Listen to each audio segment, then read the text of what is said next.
صلی اللہ علیہ وسلم۔ تو پہلا حق قرآن مجید کا اس پر ایمان لانا ہے، اور اس کے تقاضوں سمیت ایمان لانے سے دنیا آخرت کی برکتیں نصیب ہوتی ہیں، اور قرآن مجید کے ساتھ جو باطنی تعلق ہے جب وہ مضبوط ہوتا ہے تو پھر اس کے صلے میں قرب الہی کی دولت نصیب ہوتی ہے۔ جب اس کے ساتھ تیقن پیدا ہو جاتا ہے، یہ تیقن ہی من میں روشنیاں پیدا کر دیتا ہے۔ دوسرا حق اس کتاب کا یہ ہے کہ اس کو صحت لفظی کے ساتھ تلاوت کیا جائے۔ قرآن مجید کی تلاوت من کے روگ مٹاتی ہے، من کے میل گوا دیتی ہے، اندر کی ستھرائی کا سامان ہوتا ہے۔ اقبال کہتا ہے تو نہ دانی کہ سوزے کراتے تو دیگر گوں کر تقدیر عمر را۔ میری بہن تو نہیں جانتی، جب تو بہن ہو کے قرآن پڑھے تو عمر کی تقدیر بدلتی، اور جب تو ماں ہو کے قرآن پڑھے بیٹا نیزے کی نوک پہ قرآن سناتا ہے۔ تو یہ قرآن من میں سویرے من میں روشنیاں اتارتا ہے۔ ادھر قرآن پڑھا جا رہا تھا، ادھر عمر کے دل کے میل دھل رہے تھے۔ تو تلاوت من کے روگ مٹاتی ہے، من کے میل دور کر دیتی ہے، اور تلاوت کرنے والا راحتوں کے ایک جہان میں آباد ہو جاتا ہے۔ اسی لیے میرے حضور نے فرمایا اتل القرآن وابکو، قرآن پڑھا کرو اور قرآن پڑھتے ہوئے رویا کرو۔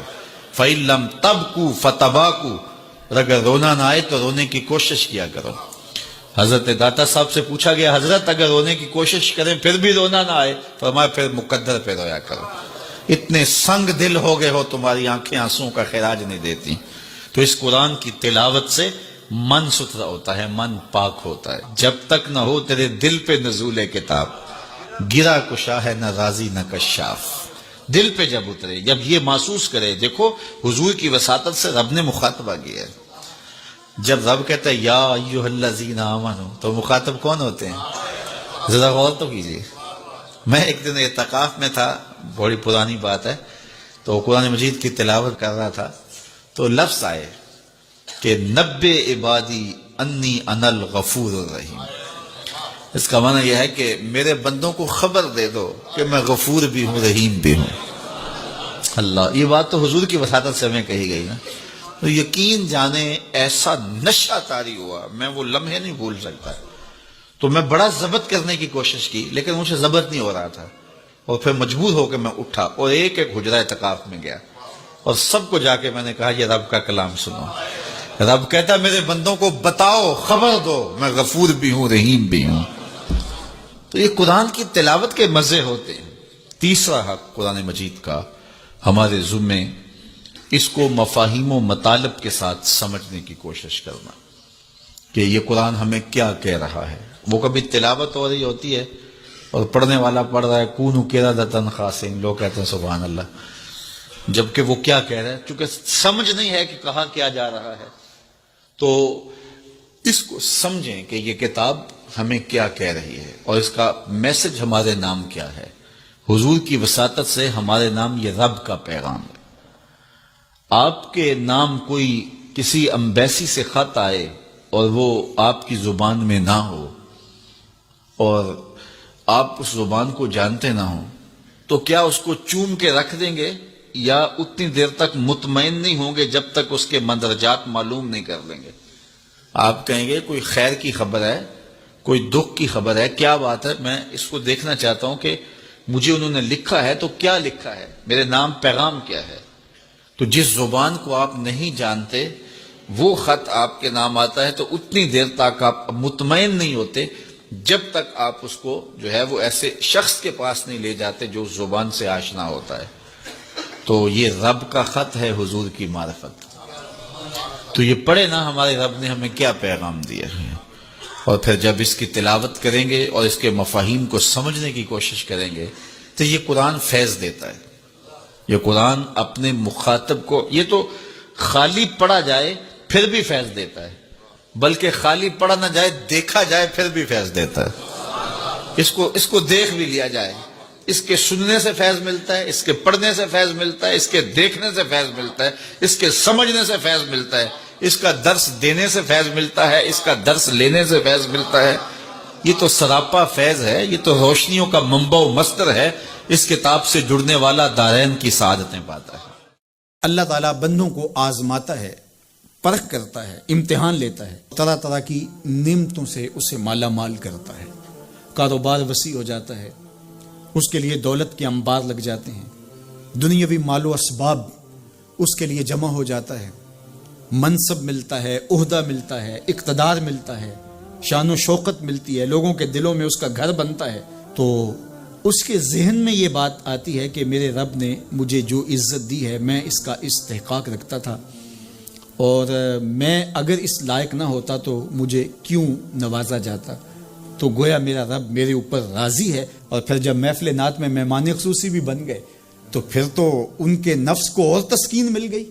جب پیر صاحب نے بھی ان کو ہی اہمیت دی تو پھر انہیں لگا کہ واقعہ ہی ہمارا رب ہم پہ راضی ہی ہے، تبھی تو ہمیں مذہبی طبقوں کے اندر بھی اہمیت مل رہی ہے، حالانکہ وہ جانتے ہیں کہ ہم نے یہ دولت کیسے حاصل کی ہے، وہ جانتے ہیں کہ ہمیں سجدے کی توفیق نصیب نہیں ہے، وہ جانتے ہیں کہ آج اس محفل میں مہمان خصوصی سے تو کل ہم شراب خانے میں تھے، انہیں پتہ ہے، لیکن اس کی طرف توجہ نہیں جاتی، سوچتے نہیں ہیں، بلکہ وہ یہ سمجھتے ہیں کہ ہمیں یہ جو عزت مل رہی ہے یہ اللہ تعالیٰ کی طرف سے ہماری کسی قبولیت کی وجہ سے یہ عزت ہے، حالانکہ یہ ان کی آزمائش تھی، ان کا امتحان تھا۔ دوسری بات، وَأَمَّا إِذَا مَبْتَلَاهُ، اور جب اللہ اس کو آزماتا ہے، فَقَدَرَ عَلَيْهِ رِزْقَهُ، اور اس کے رزق کو تنگ کرتا ہے، اس کو آزمائش کی بھٹی میں ڈالتا ہے، فَيَقُولُ رَبِّي أَهَانَنِ، تو پھر وہ چیخ اٹھتا ہے، میرے رب نے تو مجھے ذلیل کر کے رکھ دیا۔ بیماری آ جائے، ابتلا میں مبتلا ہو تو وہ کہتا ہے کہ میرا رب مجھ سے ناراض ہو گیا، تو یہ انسان کی کج فکری، ایسا نہیں ہے۔ کسی شخص کو دولت کا دیا جانا یہ اللہ کی رضا کی دلیل نہیں ہے، اور کسی شخص کو غربت کے امتحان میں ڈالا جانا یہ اللہ کی ناراضگی کی دلیل نہیں ہے۔ حضرت امام رازی نے لکھا ہے کہ مکے سے لے کر طائف تک 70 ایسے نبیوں کی قبریں ہیں جن کی وفات صرف بھوک کی وجہ سے ہوئی ہے، تکلیفوں میں، آزمائشوں میں، امتحانوں میں، ابتلاؤں میں اس کے بندے رہے ہیں۔ میرے اور آپ کے آقا و مولا حضور ختمی المرتبت کے گھر میں کبھی برابر چولہا نہیں جلتا تھا، کبھی کھانے کے لیے کچھ میسر نہیں ہوتا تھا، پانی پی کے اور کھجور کھا کے گزارا ہوتا تھا، تو یہ تو کوئی دلیل نہیں ہے۔ اللہ کی رضا کی دلیل کیا ہے؟ نیکی کی توفیق مل جانا، اور اللہ کی ناراضگی کی دلیل کیا ہے؟ کسی شخص کا گناہ پہ دلیر ہو جانا۔ کوئی بندہ گناہ پہ دلیر ہے اور معصیت، نافرمانیاں، اللہ کے حکموں کو توڑنا اس کا مزاج ہے، تو سمجھو اللہ اس سے ناراض ہے۔ اور اگر کسی کو اللہ نے سجدے کی توفیق دی ہے، کسی کو اللہ میں اپنے راستے میں خلوص کے ساتھ خرچ کرنے کی توفیقات عطا کی ہیں، حلال حرام کی تمیز اس کو عطا کر دی گئی ہے، تو پھر سمجھ لو کہ اللہ اس پہ راضی ہے۔ باقی رہی بات کہ کسی کو دولت کا زیادہ دیا جانا، کسی کو کم دیا جانا، تو یہ آزمائش ہے۔ اب جو اہل ایمان ہیں، اللہ کے بندے ہیں، وہ کیا کرتے ہیں؟ جب دولت زیادہ ملتی ہے، اقتدار ملتا ہے، منصب ملتا ہے، تو بس اللہ کے شکر کے دائرے میں آ جاتے ہیں، اور جب مصیبت آتی ہے، تکلیف آتی ہے، اذیتوں میں مبتلا ہوتے ہیں، تو پھر وہ یہ نہیں کہتے کہ ہمارے رب نے ہمیں ذلیل کر دیا، بلکہ وہ اس پہ صبر کرتے ہیں اور اللہ کے حضور دعائیں کرتے ہیں، التجائیں کرتے ہیں کہ مالک تو نے جو جس آزمائش میں ڈالا ہمیں پورا اترنے کی توفیق نصیب فرما، ہماری سفید پوشی کا بھرم نہ ٹوٹے، اور ہمیں اس مشکل وقت سے بچانا کہ جب ہماری یہ غربت ہمیں کفر تک لے جائے۔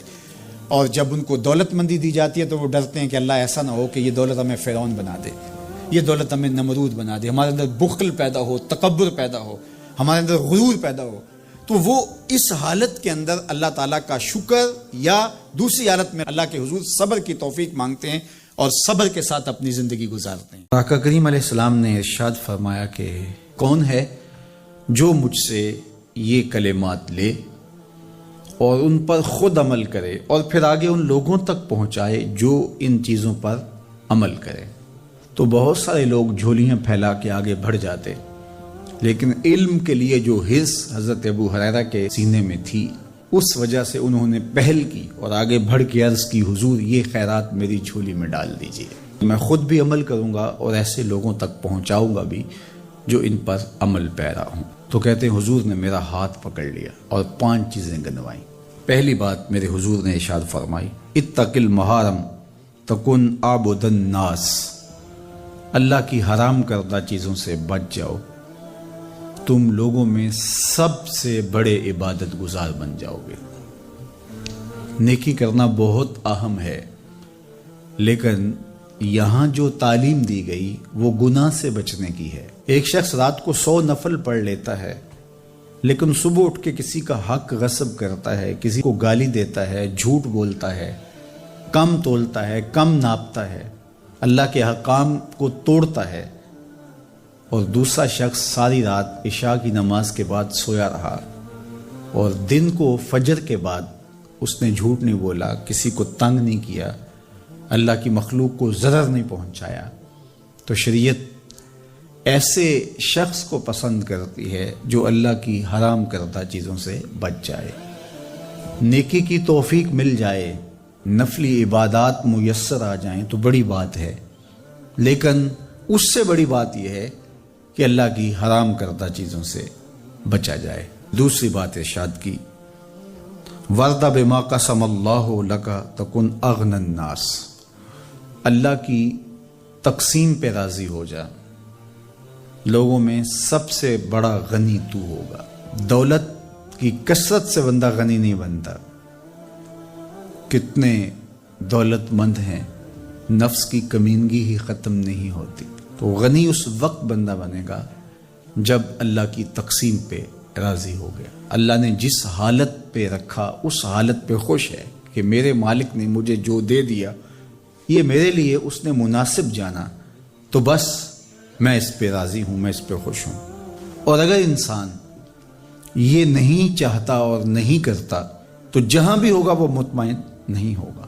پھر ارشاد فرمایا، وَأَحْسِنْ إِلَى جَارِكَ تَكُنْ مُؤْمِنًا، اپنے ہمسائے کے ساتھ سلوک اچھا کر تو کامل مومن ہو جائے گا۔ جو آپ کا ہم سایہ ہے تو آپ کا سایہ شفقت کا اس پر پڑنا چاہیے۔ آپ کا ہم سایہ آپ کی طرف سے سخت دھوپ میں اذیت گوارا نہ کرے، بلکہ آپ کے ہم سائے کے آپ ہم سائے ہی قرار پائیں، تو آپ کے ایمان کی کسوٹی یہ ہے، آپ کے مومن ہونے کا معیار یہ قرار دیا گیا کہ آپ اپنے ہمسایوں کے ساتھ کیسے ہو۔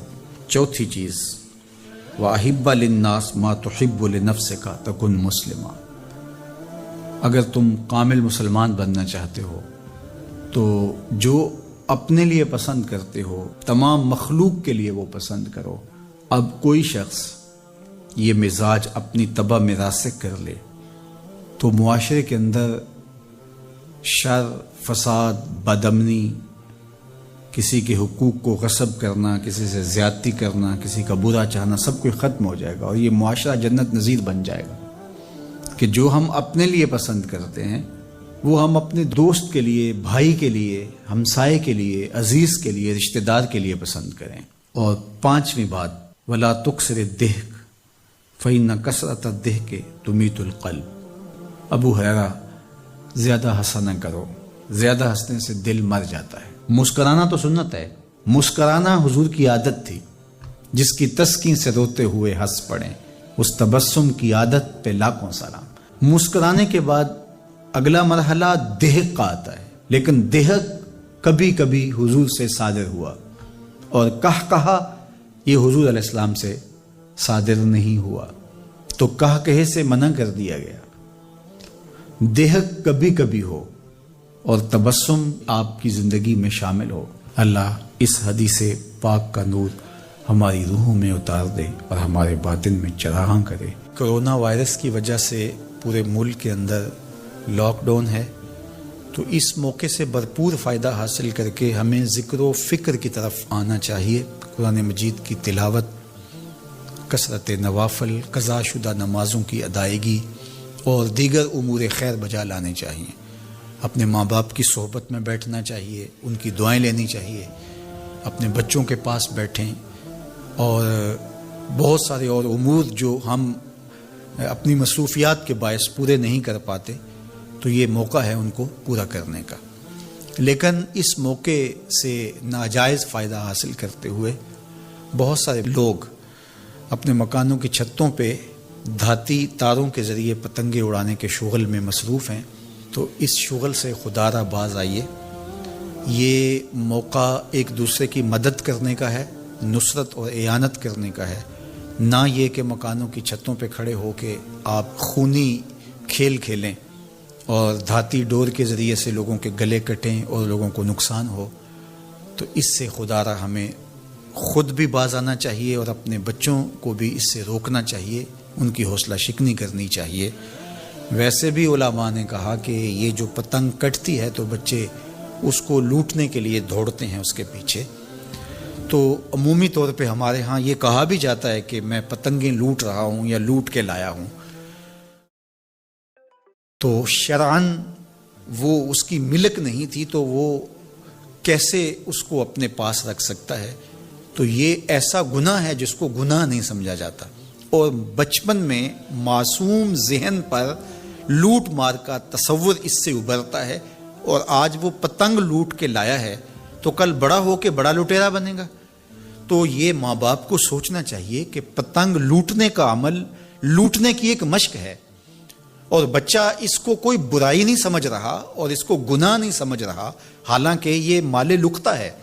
اور اگر کسی نے پتنگ لوٹ لی یا ڈور لوٹ لی تو ہمارے فقہاء نے لکھا ہے کہ 6 ماہ تک اس کا اعلان کرے، مالک کے نہ ملنے کی صورت کے اندر اس کو صدقہ کرے، وہ خود پھر بھی نہیں رکھ سکتا ہے چونکہ یہ مال لقطہ کے حکم کے اندر ہے۔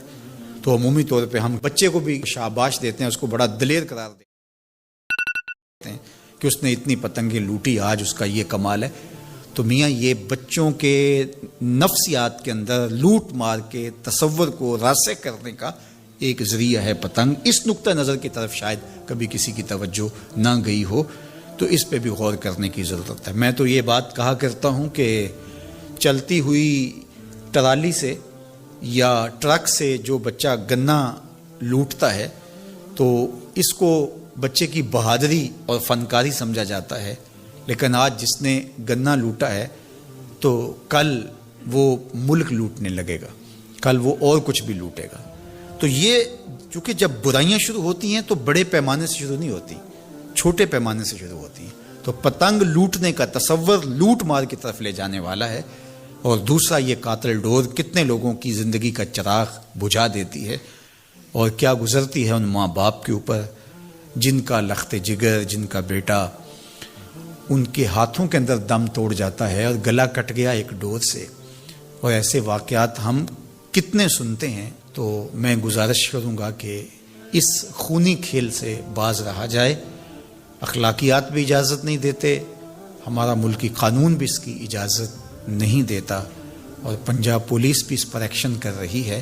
ان کے ساتھ تعاون کیجئے اور اپنے گرد و پیش کے ماحول کی انہیں خبر بھی کیجئے، خود بھی بچیے، اپنی اولادوں کو، بچوں کو بھی اس سے محفوظ رکھیے۔ اللہ آپ کی حفاظت کرے۔ والسلام علیکم ورحمۃ اللہ وبرکاتہ۔ قرآن مجید کا اسلوب بیان دیکھیے کتنا دل آویز اور خوبصورت، اور مذہب اسلام کی خوبصورتی دیکھیے۔ غریبوں کو، یتیموں کو، لاچاروں کو، اپاہج اور کمزوروں کو، بیوگان اور اراملہ اور مساکین کو مدد کرنا، ان کی اعانت کرنا، ان کو کھانا دینا، یہ تو سارے لوگ کہتے ہیں، لیکن قرآن نے کتنی خوبصورتی کے ساتھ ہمیں بتایا کہ مسئلہ کھانے کا نہیں ہے، مسئلہ ان کو عزت دینے کا ہے۔ اگر تم ان کو کھانا دیتے ہو اور تذلیل بھی کرتے ہو تو تم اللہ کی رضا کبھی نہیں پا سکتے۔ اللہ کی رضا تمہیں تب نصیب ہوگی جب تم ان کی عزت نفس کا خیال رکھو گے، ان کی تذلیل نہیں کرو گے، تم ان کی تصویریں سوشل میڈیا پہ اور اخباروں پہ ڈال کر کے ان کی تذلیل کا سبب اور ذریعہ نہیں بنو گے، تو پھر تمہارا رب تم سے راضی ہے۔ تو بات کھانا دینے کی نہیں ہے، قرآن کہتا ہے تم ان کی خدمت کرو، ان کو کھانا کھلاؤ، لیکن اس چیز کا تمہیں پہلے خیال ہونا چاہیے کہ تم ان کی عزت نفس کو مجروح نہ ہونے دینا۔ وَرَجُلٌ تَصَدَّقَ بِصَدَقَةٍ فَأَخْفَاهَا حَتَّى لَا تَعْلَمَ شِمَالُهُ مَا تُنْفِقُ يَمِينُهُ۔ میرے حضور نے فرمایا جس شخص نے صدقہ کیا اور اتنے مخفی انداز میں کیا کہ جو دائیں ہاتھ نے خرچ کیا بائیں ہاتھ کو اس کا پتہ ہی نہ چلا، قیامت کے دن جب کوئی سایہ نہیں ہوگا، اللہ ایسے شخص کو اپنے عرش کا ٹھنڈا سایہ نصیب فرمائے گا۔ کتنی بڑی بات ہے۔ قرآن نے ہمیں سرًا و اعلانیہ دونوں طریقے بتائے ہیں۔ اعلانیہ بھی خرچ کر سکتے ہو، مخفی بھی خرچ کر سکتے ہو، لیکن اعلانیہ خرچ تم تب کرو گے جب کسی کی عزت نفس کا مسئلہ نہیں ہوگا۔ آپ مسجد کے لیے فنڈ مانگ رہے ہیں، کوئی بات نہیں، یہاں تو کوئی ایسا شخص نہیں ہے، لیکن کسی ایک شخص کو دے رہے ہیں تو پھر آپ کو اس بات کا خیال کرنا ہوگا، اس وقت پھر مخفی کرنا تمہارے لیے ضروری ہے۔ اسی طرح اگر تم ترغیب کے لیے کر رہے ہو تو کوئی بات نہیں ہے، لیکن اس میں بھی تم یہ خیال رکھو کہ ترغیب میں بھی کسی کا دل نہ دکھنے پائے، کسی تصویر نہ آنے پائے۔ ترغیب دلانے کے بہت سارے طریقے ہیں، لیکن ترغیب دلانے سے قبل اپنے دل سے سوال کر لو، ترغیب کے پیچھے چھپی ہوئی کہیں ریاکاری تو نہیں ہے؟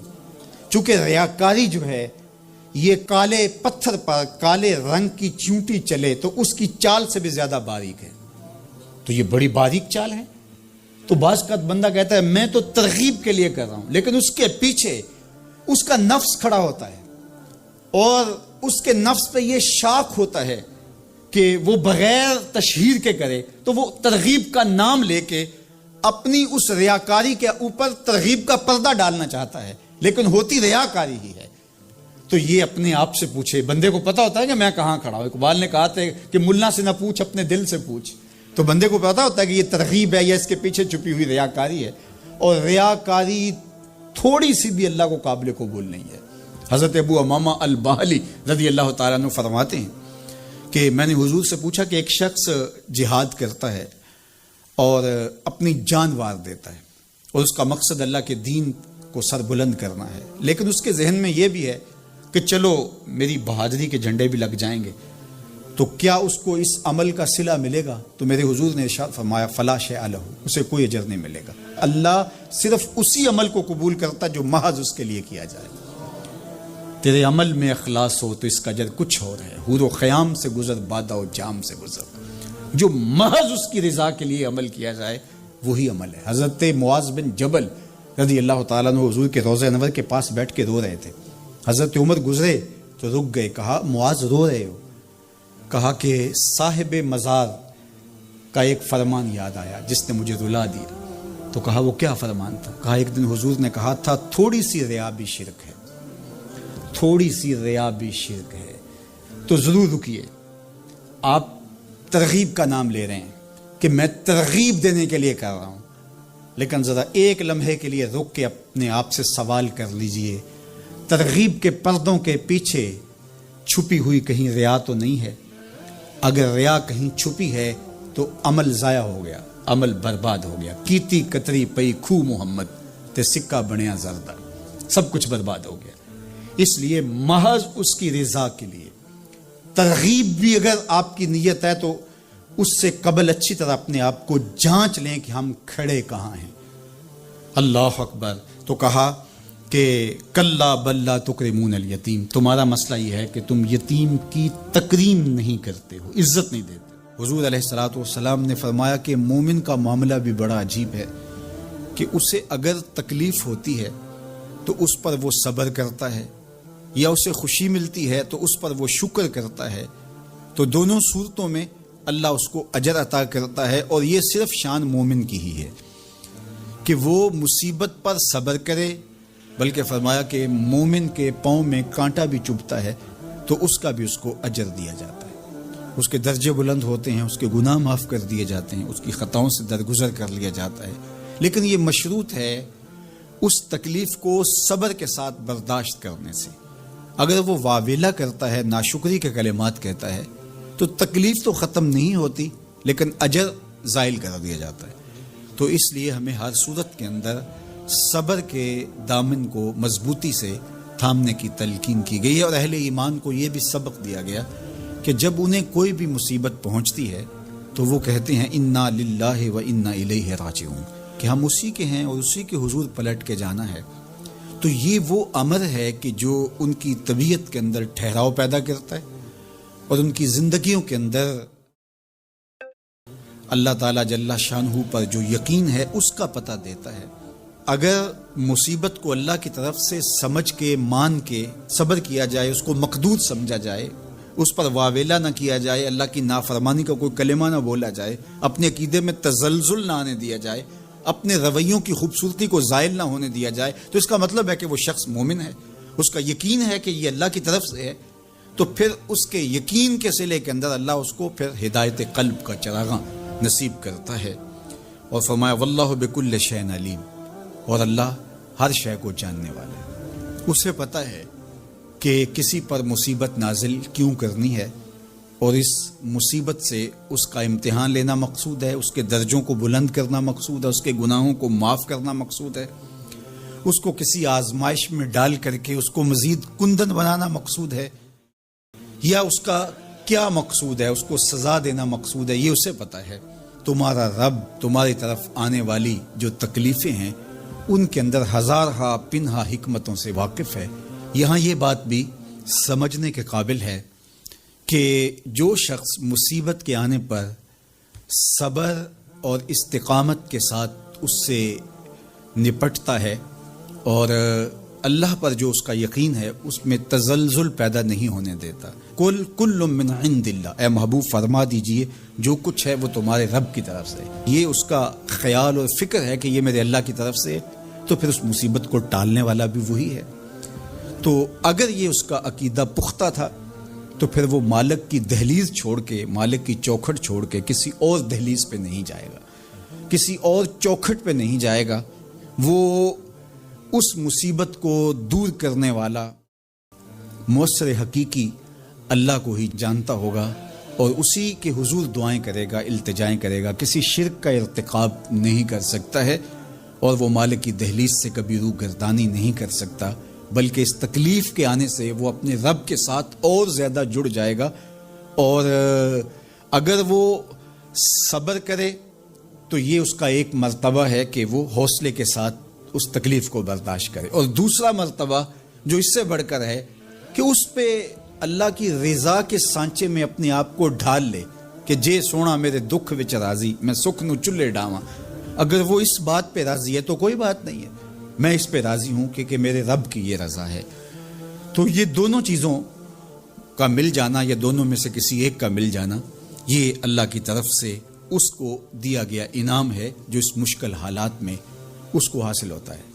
اب وہ کس کیفیت میں ہے اللہ تعالیٰ اس کو خوب جانتا ہے کہ وہ اس پہ صبر کر رہا ہے یا اس کا اندر ڈول رہا ہے، اس کا عقیدہ کمزور تھا اور وہ کمزوری کے باعث جو ہے وہ تزلزل کا، تذبذب کا شکار ہو گیا، تو یہ تمہارا رب خوب جانتا ہے۔ تو تمہارے سینے کے اندر چھپی ہوئی کیفیت تمہارے رب کے علم میں ہے۔ حالات سخت بھی ہوں اگر دروازہ کھول دیتا ہے، کہ جو مانگنے لگ جاتا ہے سوال کا دروازہ کھول دیتا ہے، اللہ اس کے لیے محتاجی کا دروازہ کھول دیتا ہے۔ حالات سخت بھی ہوں اگر قابل برداشت ہوں تو ان کو برداشت کرنا چاہیے تاکہ سوال کی عادت نہ پڑے۔ انسان مخمسے کی حالت میں ہو، مجبور ہو جائے تو وہ ایک الگ بات ہے، مخمسے کی حالت میں سوال جائز ہو جاتا ہے، لیکن اگر حالت مخمسے کی نہ ہو تو پھر سوال نہیں کرنا۔ تھوڑی سی مشکل آئی اور اناج بٹتے ہوئے دیکھا تو خود بھی سوالی بن کے جا کے کھڑے ہو گئے، جبکہ ہمارے گھر کے اندر اتنا کچھ موجود تھا کہ ہم گزر کر سکتے تھے، لیکن مفت کا مال ہے لہٰذا کوئی حرج نہیں ہے، تو پھر آہستہ آہستہ انسان اس کا عادی بن جاتا ہے۔ اللہ اس وقت سے بچائے کہ ہم محتاج ہوں اور ہمیں عملاً اس جگہ پہ آنا پڑے، اللہ سب کو محفوظ فرمائے۔ لیکن اگر حالات کچھ تلخ بھی ہوں تو پھر بھی اگر آپ دیکھیں اپنے آپ کو کہ کیا ہم ایسی جگہ پہ تو نہیں ہیں کہ ہم سوال کرنے جائیں، تو باہر ایک ماحول دیکھ کر کے تو لپک پڑنا، تو اس سے آپ کی طبع کے اندر سوال کی عادت پیدا ہوگی۔ تو اس لیے جو مانگنا شروع کر دیتا ہے پھر اس کے لیے محتاجی کا دروازہ بند نہیں ہوتا، الا یہ کہ کوئی سخت مجبور ہو جائے تو شریعت اس کو اجازت دیتی ہے۔ تیسری بات میرے اور آپ کے آقا و مولا نے جو قسم کر کے کہی، ما نقص مال عبد من صدقہ، کہ صدقے سے بندے کا مال کم نہیں ہوتا۔ آپ کا اکاؤنٹنٹ کہتا ہے کہ اگر اتنے پیسے اتنوں سے نکال دیے گئے تو باقی اتنے بچیں گے، کیلکولیٹر کا حساب بھی یہی ہے. لیکن میرے محبوب فرماتے ہیں کہ میں ضمانت دیتا ہوں کہ صدقے سے مال کم نہیں ہوتا، تو اس لیے تم راہ خدا میں خرچ کرو گے تو میرا رب کہہ رہا ہے خیر لانفسکم، یہ تمہارے لیے بہتر ہے. تمہیں لگتا ہے کہ اتنے کم ہو جائیں گے، لیکن ایسا نہیں ہے. تمہارا مال صدقے سے گھٹتا نہیں ہے، صدقے سے تمہارا مال بڑھتا ہے. اور اللہ تعالیٰ جل شانہ ایک کا 10 گنا عطا کرتا ہے، 70 گنا عطا کرتا ہے، 700 گنا عطا کرتا ہے. فرمایا اللہ چاہے تو اس سے بھی زیادہ عطا کر دے. اور پھر فرمایا ان تقرضوا اللہ قرضا حسنا یضاعفہ لکم، اگر تم اللہ کی راہ میں قرض حسنا دو تو وہ دگنا کر کے دے گا. اچھا، یہ کیسا اللہ کا انداز بیاں ہے کہ خود مال دے کے خود کہہ رہا ہے مجھے قرضہ دو، اور پھر خود کہتا ہے میں دگنا دوں گا. دیا ہوا کس نے ہے؟ اسی نے. اور کہتا ہے کہ جو میں نے تمہیں دیا ہے اس سے مجھے دو، اور میں پھر اس کو اپنے دیے ہوئے مال سے دیے گئے مال کو دگنا کر کے تمہیں لوٹاؤں گا. اللہ اکبر. اور پھر فرمایا وَيَغْفِرْ لَكُمْ، اور تمہیں بخش بھی دوں گا. واللہ شکور حلیم، وہ شکر گزار بھی ہے اور حلم والا بھی ہے. اللہ اکبر. وہ بردبار بھی ہے، وہ تمہارا شکر گزار بھی ہوگا، تمہیں دگنا کر کے بھی دے گا، تمہاری مغفرت بھی کر دے گا، اور تمہارے مال میں کمی بھی نہیں آنے دے گا، اور یہ بہتر بھی تمہارے لیے ہوگا. یہ تمہاری آزمائش تھی، تمہارا مال تمہیں دے کر تم سے مانگا، اور جس کے لیے مانگا اس کو اللہ ڈائریکٹ بھی تو دے سکتا تھا، لیکن کہا کہ اس کی آزمائش ہے کہ اس کو غربت کی بھٹی میں ڈالا گیا. تمہاری آزمائش یہ ہے، تمہیں فراوانی دی گئی. اب دیکھیے کہ وہ آزمائش میں پورا نکلتا ہے، تم آزمائش میں پورے نکلتے ہو، دونوں آزمائش میں پورے نکلتے ہیں، یا پھر تم نامراد اور ناکام ہو جاتے ہو. اللہ اکبر. اللہ جل شانہ پورے عالم کے اوپر پھیلی ہوئی وبا کو دور فرمائے، بالخصوص امت مسلمہ کی خیر کرے، اور میرے وطن پاکستان کو امن کا، نور کا، رحمت کا گہوارہ بنائے، اور یہاں نظام رسول کی بہاریں پیدا کرے. اللہ ہمیں معاشی بحرانوں سے نکال کے معیشت کا استحکام عطا کرے، اور ایک دوسرے کے لیے جذبہ احساس، جذبہ ہمدردی اور راہ خدا میں خرچ کرنے کا جذبہ فراواں ہمارا مقصود کرے. کہ صلی اللہ علیہ وسلم.